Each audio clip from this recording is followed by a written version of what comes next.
and the Fords and everything down there, and I came out of there with two heroes. Johnny Dushman drove a yellow 100, 33 Plymouth Coupe, and Howie Brown in the number 8, who I wound up spending quite a bit of time with him and his family over the years. But then I said, can we go every week? My dad was a city fireman, and every week they move up a day. So he says, 2 times a month we can't go, or every 7 during the cycle. So as time went on, and I became a teenager, I was going to school with Howie Stewart at Janet. Oh, nice. And I'm at his house one night. He says, you're going to the races. I said, I can't go this week. Dad's working, he's a fireman. Well, what's the problem? I said, well, I told him I could take the bus, but he didn't want me coming home 11 o'clock at night on the bus. So Howie says, you tell him me and my wife are coming over one night during the week, and he made a thing. He sat down with my parents, and he guaranteed that I would get a ride home by him, his sister, his wife, or his brother George, and never failed. In fact, one night they all left, and I sat in the car all the way home on the trailer, pulled up in front of the house. So my roots were going, and my energy was going. What did the neighbors think when they saw a stock car driven by Howie Brown sitting in front of your house? The nice thing about New York City, especially Staten Island, is they stay up to 1 or 2 or 3 o'clock in the morning, and they're all on the front porch talking, and they say, oh, look at this, that's, you knew him. He was a 2-time champion over there. Well, that must have been pretty neat for you as a young kid to have Howie Brown sitting down at your kitchen table with your parents. It's like if you're a baseball fan, Mickey Mantle would have drove me home. So it was a thrill.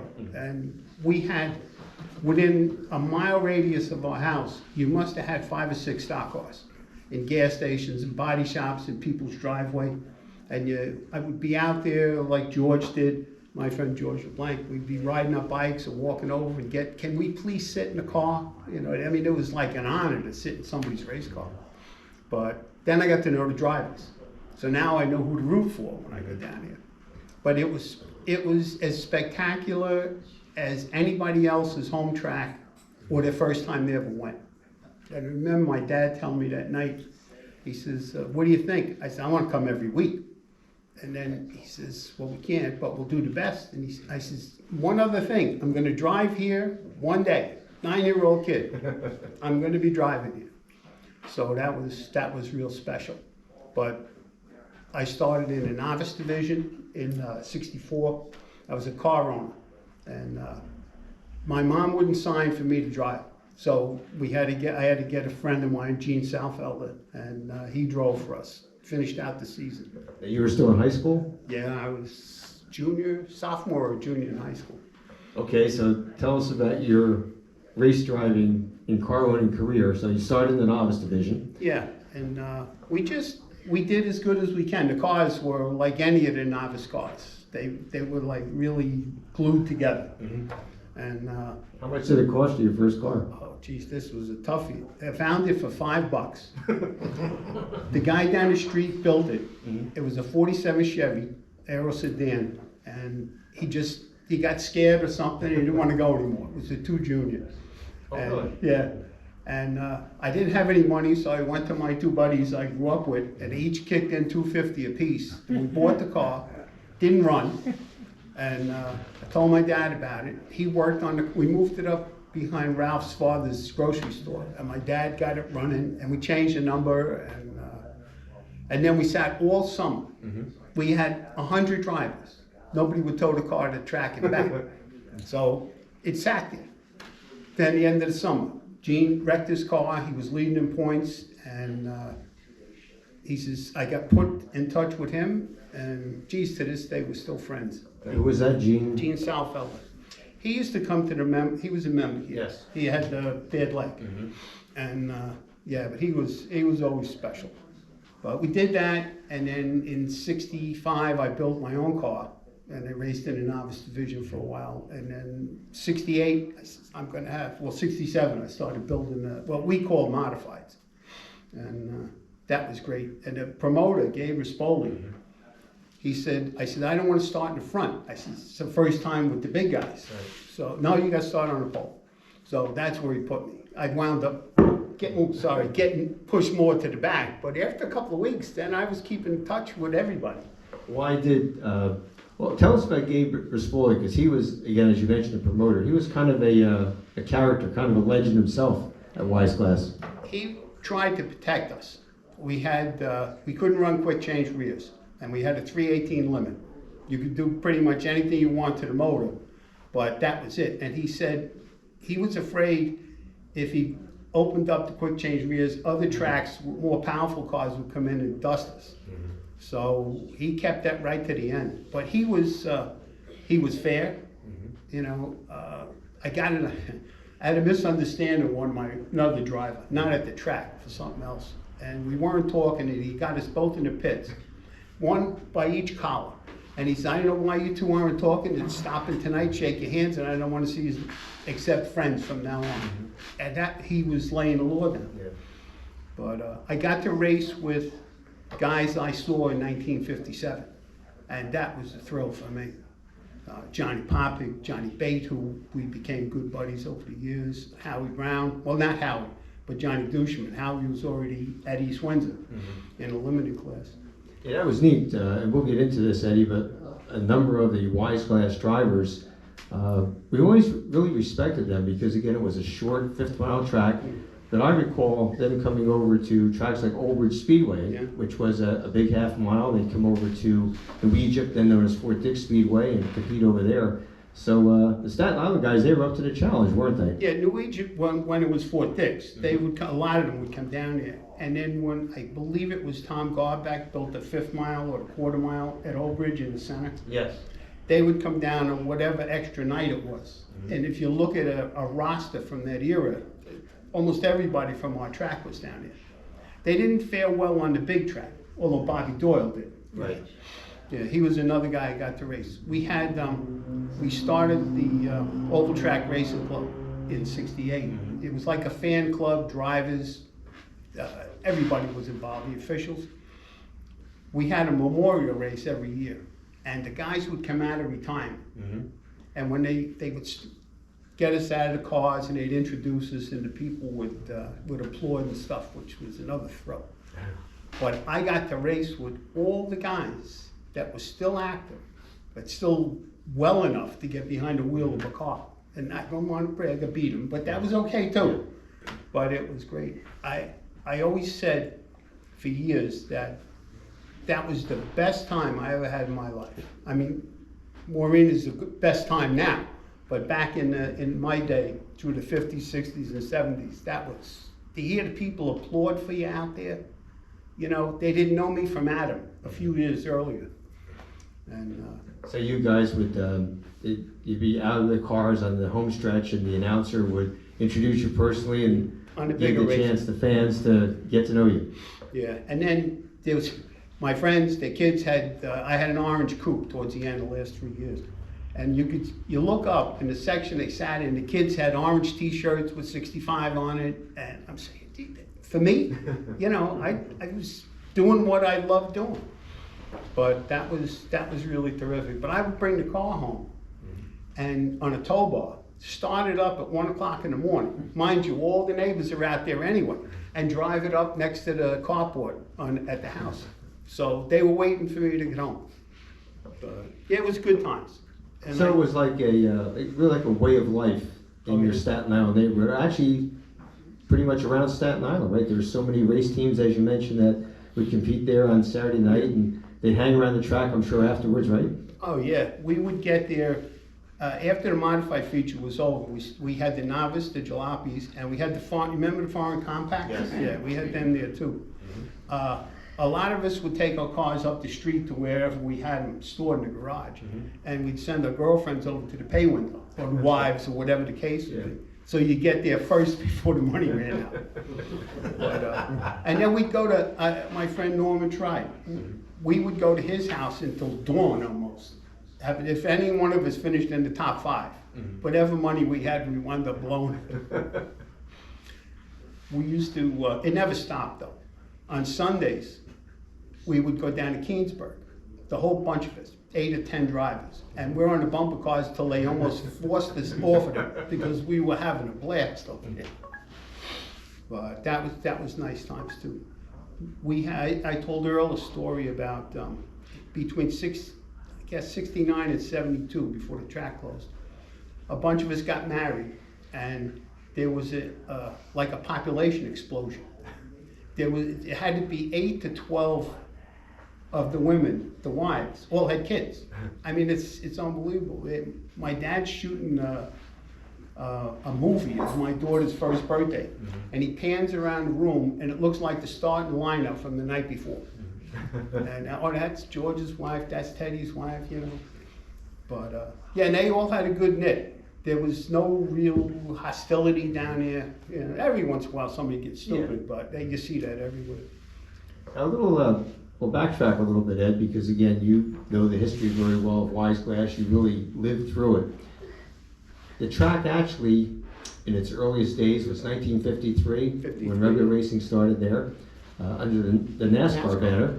And tell the folks who the very first champion was there, and that surprises a lot of people, because you and I talked about that.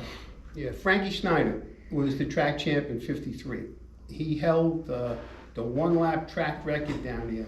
I don't remember what that is, but he held it until the flatheads were gone. And it's a who's who. Frankie was the first one, George Tett, Don Stump, Sonny Mims, Johnny Cabral, he was out of Patterson, and that line went on and on and on.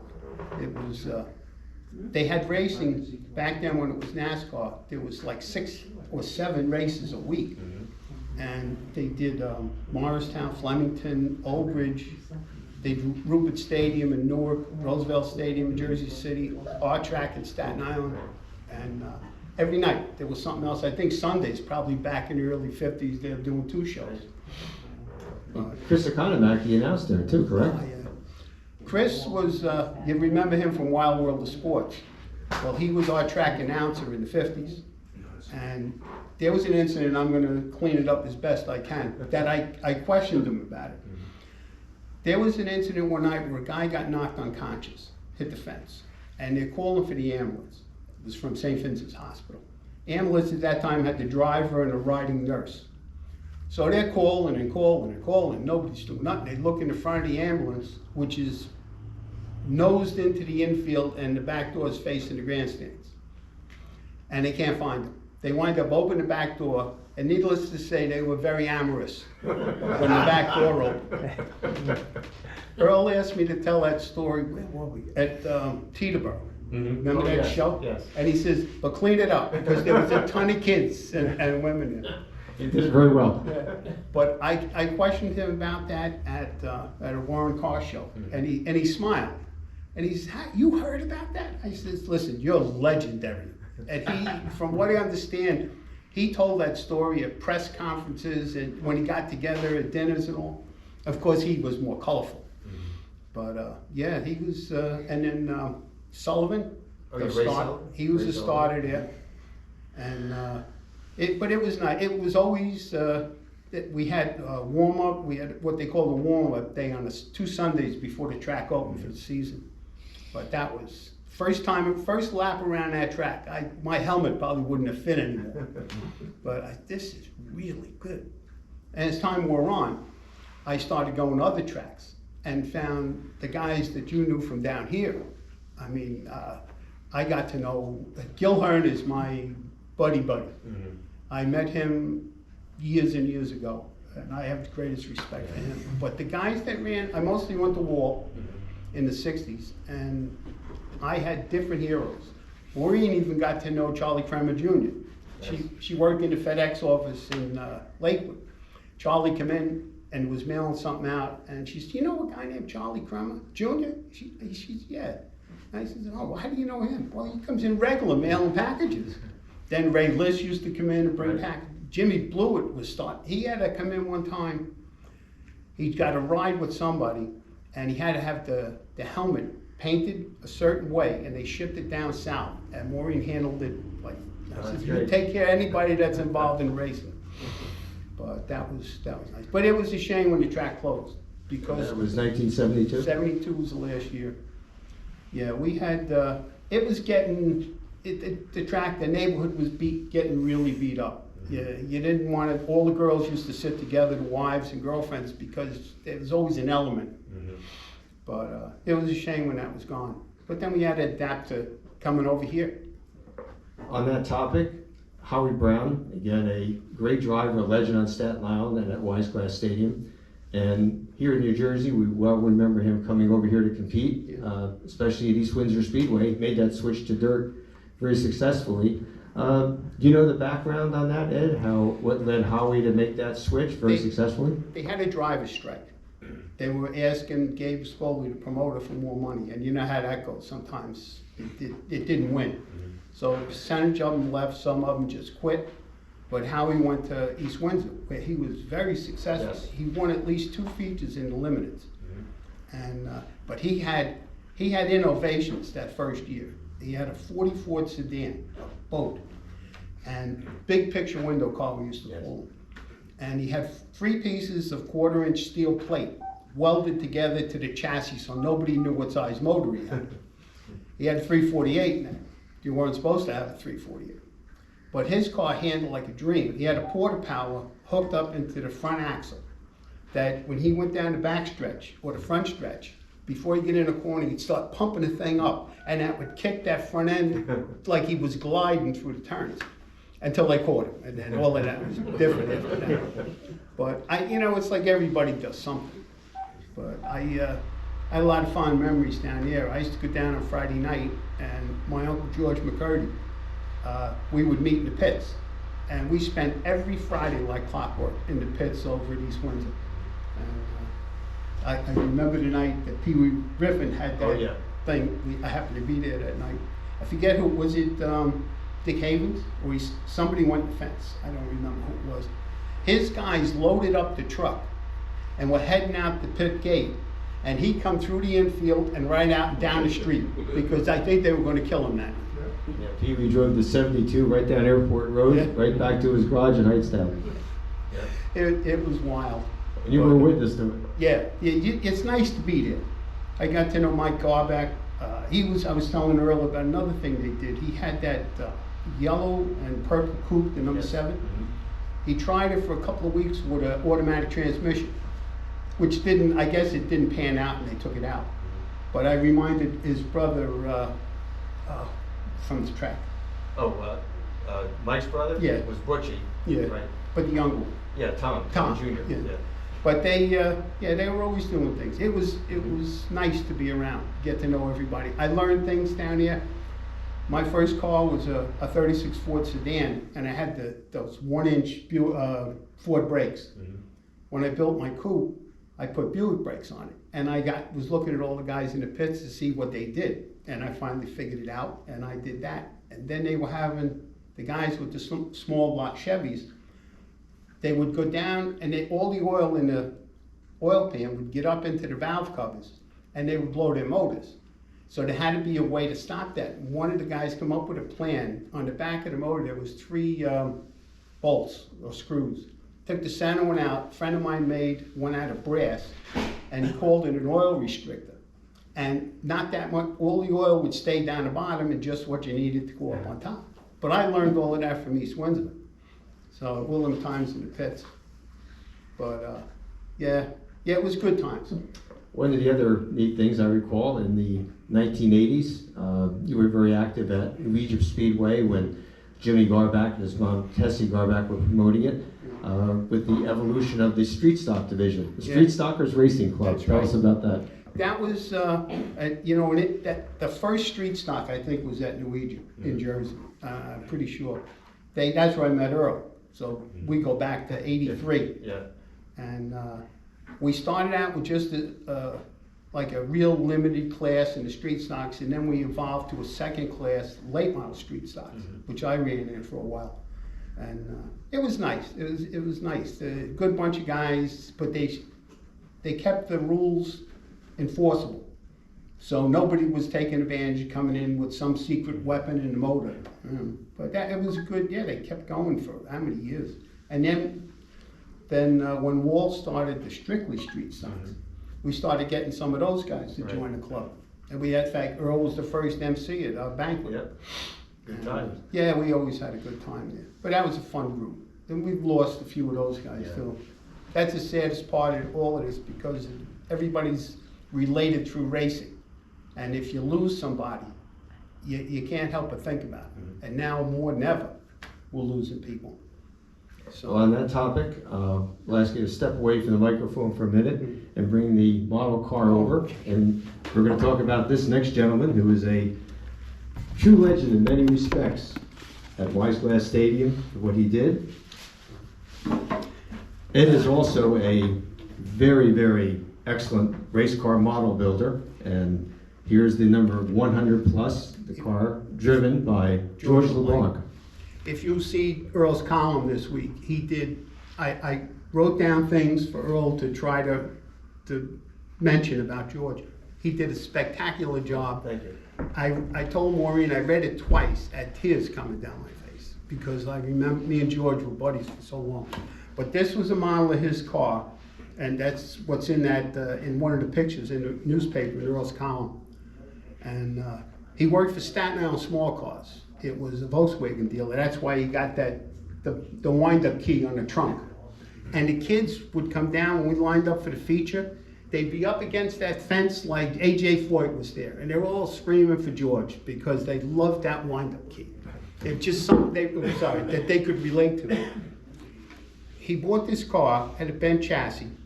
Our other buddy Teddy Benanzi, it's all in the article. He straightened the chassis out with a come along and 2 trees. And George had no idea what to do with bodywork, and I showed him how to do that, so that took care of that problem. And I forgot to mention to you about this. We pulled the motor out of the car. It was a Y-block Ford, a 292.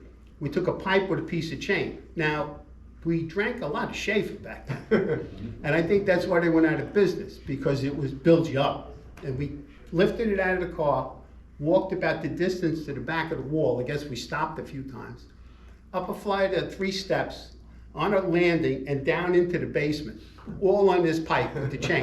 And I'm figuring we're having a few beers along the way, and we must have stopped here or there. But that's what we did. We didn't have high-class engine pullers or nothing. But he rebuilt that whole motor himself. And but we were good. We did really good. He raced that car out of Freeport. Opening the first 2 Sundays in Long Island, they would have a Sunday afternoon show. That was his dream track. But we did. You guys towed it across the Verrazano Bridge, right? That must have been an experience. Flat towing it, right? He had a '61 Chevy. And him and his wife were in the Chevy, and this kid, Billy Collins, was in the stock car in case the tow bar broke. They go over to Verrazano, down the Bell Parkway to the Sunrise Highway by Kennedy Airport, all the way into Freeport, on the same tires he's going to race on. And then on the way home, now he's sweating it out. He talked to the track welder. He says, "If I wreck the car, you're going to make it so I can tow it home." And I'm laughing. I says, "If you put it through the fence and you rip it apart, he's never going to be able to weld it together." But he got it there and home okay. But yeah, that was, we had a lot of experiences. George and I would go, we go all over the place. We used to go down in Hightstown at the, I guess that was the VFW, where Yes. Slane Senior and Junior used to put the movie nights on Right. for the Hightstown meeting. We never missed that. But, and then we always sat together at our racing banquets and stuff. And, Now, George raced almost, right to the end of, he began in 1968, 69. okay, and he raced right through the end of the track and Right. came very close to being the last track champion. He was leading the points to the three races to go, and he got his car destroyed. It was a bad wreck, and I don't know where. I think he finished second or third in points. But it's a shame because he was probably the guy who had the most history. Could tell you chapter and verse more than I could. But that was a shame about that. But he was good. The first year he's kind of taking it easy, and then he started. We'd pass each other. We'd be running pretty close, and there was other guys there was 2 guys that had really good built racing engines, and we had basically built it in the backyard and go with that. But we could run with him. It was good that way. We like I say, we did a lot of stuff. In fact, he was an early member in our club here. Yeah, George. When you had the meetings at Ray Everham? Ray Everham's Yes. shop, yeah. Mhm. Yeah. And of course, well, after he Wise Glass closed. George was kind of away from racing for a while, but he made a comeback in legend cars. Legend cars, yeah. He raced primarily at Wall, but he raced at Evergreen Speedway with the legend cars. And there was up near the Poconos, there's a place called West End Fairgrounds. Fairgrounds. Yeah, he raced there, and he did pretty good. Oh, and right up where Pennsylvania, New York, and New Jersey meet, up by High Point Park, there's a town up there. They had a farm building, and he raced there. They had the legend cars one time. But yeah, and then he had an accident. I think he hurt. No, it was Bob Barker that hurt his back. Yeah, his partner at the time. And the car looked just like Howie Brown's number 8. Yeah, he's just like the car that was in the newspaper. Yeah. But yeah, he made his own museum at the house and in the garages, and we always had our reunions the second Sunday in June. But in the last couple of years, it's like anything else. We're losing people. The crowd that was there 5 or 6 years ago has dwindled, and I never thought that we would lose him. That was a hard shot to take. But he asked his wife, and she told me at the funeral parlor. He says, "I want this reunion to keep going." Mm-hmm. So she told me that, and I said, "Well, Billy, please, you tell me what you want to do, and we'll make it happen." But it would be, I can't even imagine going there and not seeing him. Yeah. So when I approached Earl to do the story for me in the column, that was, when she sees that, I don't know whether she's going to scream, cry, or whatever, but she's going to be beside herself. That'd be nice. Yeah, that's my goal. Hopefully the reunions will continue, Ed, because Yeah. there's a lot of people who have very special memories, like yourself with Wise Glass. Again, like I mentioned at the outset, all of us had our home track, the first place that inspired us to go to the races. And again, for a kid like yourself, 9 years old, hearing the race cars for the first time, smelling the racing fuel, the oil, it's. I'm sure. When did you build your first race car as a model? Your first model? Oh, I was probably the first model I ever built. I was probably about 6 or 7. Wow. I was still living in Brooklyn, but I didn't start building stock car models until after that first trip to Wise Glass. Well, I think you mentioned to me that George LeBlanc, when he was younger, he would ride his bicycle around Staten Island taking pictures of race cars and then building models, right? He was lucky he had a camera. I didn't have it. That's kind of detailed.